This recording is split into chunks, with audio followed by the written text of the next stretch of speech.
Baik teman-teman dari media, hari ini kita alhamdulillah bisa melakukan pengungkapan perkara di mana ini tindak pidana penganiayaan berat kemudian mengakibatkan meninggalnya seseorang. Kejadian pada tanggal 7 November 2020 di mana kita melakukan kegiatan pengungkapan perkara ini cukup panjang. Jadi teman-teman dari Polres yang dipimpin oleh AKP Ahmad Sugeng bersama Kanit 1 itu melakukan penangkapan pelaku di daerah Jawa Timur di Bojonegoro. Kita sampaikan bahwa kronologis dari kegiatan tindak pidana ini adalah tersangka dengan inisial Z, ya kan? Ulangi, tersangkanya inisialnya SBR. Jadi tersangka ini bersama dengan saksi bertemu dan diajak untuk bertemu di Stasiun Gugeng, yaitu di Kecamatan Pekalongan Barat. Saat bertemu, kemudian ada beberapa saksi yang lain, ada 2 saksi, sehingga kemudian ngobrol. Kemudian tidak tahu kenapa tiba-tiba dari SB ini melakukan penganiayaan terhadap korban. Penganiayaan itu dilakukan dengan cara menggunakan tangan kosong, di mana setelah dilakukan evakuasi korban ke Rumah Sakit Bendan, itu ditemukan luka yang sangat parah dan mengakibatkan korban itu koma. Dan itu dibawa pada hari Sabtu dan meninggal pada hari Minggu. Ulangi, pada hari Senin. Pada saat kejadian tersebut, kemudian saksi dari korban, istri dari korban melakukan pelaporan kepada kami pada tanggal 8 November. Kemudian kita melakukan pengolahan data, menerima laporan, mengecek TKP, kemudian mengumpulkan beberapa saksi-saksi, dan ditemukan beberapa petunjuk sehingga Kasatreskrim bersama dengan Kanit 1 melakukan kegiatan segera, yaitu ke daerah Comal, daerah Tegal, Pemalang. Di sana teman-teman melakukan identifikasi yang diduga tersangka berdomisili di daerah Pemalang. Kemudian dari beberapa data dikumpulkan, kemudian ternyata pelaku ini berpindah tempat sehingga kami juga kesulitan.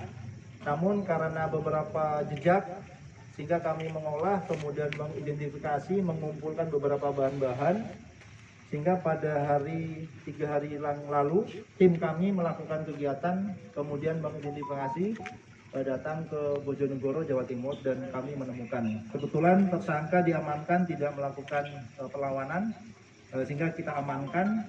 Kemudian setelah ini kita lakukan proses pengembangan keterangan-keterangan yang ada, kemudian disimpulkan, disinkronkan antara perbuatannya yang sesuai laporan dengan visum-visum maupun keterangan saksi yang ada. Saya kira itu saja yang perlu disampaikan. Itu kejadian kapan, Mas? Kejadian itu tanggal 7 November, hari Sabtu. Motifnya, Mas? Motifnya ini menurut saksi, karena tersangka ini sejak kejadian sudah meninggalkan, kemudian tidak pernah berkomunikasi dengan saksi. Dugaannya awal adalah karena yang bersangkutan antara saksi 1, 2, dan 3, kemudian tersangka ini masih ada kerjasama dalam hal pekerjaannya, yaitu leasing.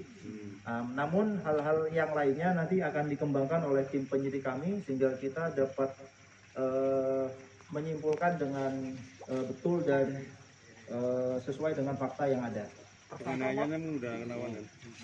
Seperti yang tadi kita sampaikan adalah yang bersangkutan menggunakan tangan kosong dengan menggunakan kaki, sehingga nanti antara visum kemudian dengan keterangan-keterangan yang ada yang dilihat oleh saksi itu harus kita sinkronkan.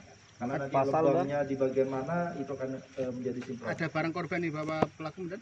Sementara kita duga, kemudian kita cek di TKP juga tidak ada, kemudian dicek nanti akan kita sinkronkan dengan keterangan tersangka sendiri. Pasal dan pekerjaan tersangka maupun korban apa kemudian? Pekerjaannya kalau di ini dia sebagai leasing, bekerja di leasing, mungkin debt collector. Dan itu korban luka yang paling parah di sebelah mana kemudian? Luka itu di bagian belakang ya. Jadi ada keterangan dari saksi itu juga mungkin menggunakan kaki diinjak perutnya, kemudian ada bagian kepala. Nanti langkah kami setelah kita menemukan tersangka, kita akan sesuaikan visum nanti dari kedokteran secara forensik disesuaikan dengan keterangan saksi. Berarti korban bukan nasabah kemudian ya, tim aja? Bukan, masih tim, satu tim. Barang bukti dan Barang bukti yang kita temukan kemudian diamankan oleh tim kami adalah satu buah helm merek Fox warna oranye hitam, kemudian celana panjang warna krem, satu buah kaos warna putih dan satu buah kaos warna kuning lengan hitam. Dan kebetulan informasi dari tim kami yang melakukan penangkapan itu sesuai dan kemudian diamankan pada saat proses penangkapan. pasal yang dikenakan kan? Pasal yang dikenakan adalah pasal 351 ayat 3 di mana penganiayaan berat yang mengakibatkan meninggalnya seseorang. Ancaman hukumannya kurang lebih 7 tahun. Tersangka apakah residivis kemudian? Bukan. Tersangka bukan residivis. Barang bukti dan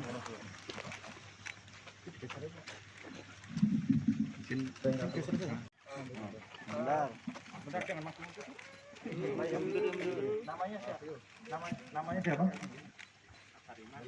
Siapa? Saptariman. Oke. Pernah datang ke Stadion Hugeng tanggal 7 Sabtu. Pernah ya. Kemudian ketemu dengan siapa? Siapa namanya? Bambang. Kemudian apa yang dilakukan di sana? Single sama saya, Pak. Oh, ngajak single ya. Ngajak single itu apa maksudnya? Berkelahi. Oh. Masalahnya apa?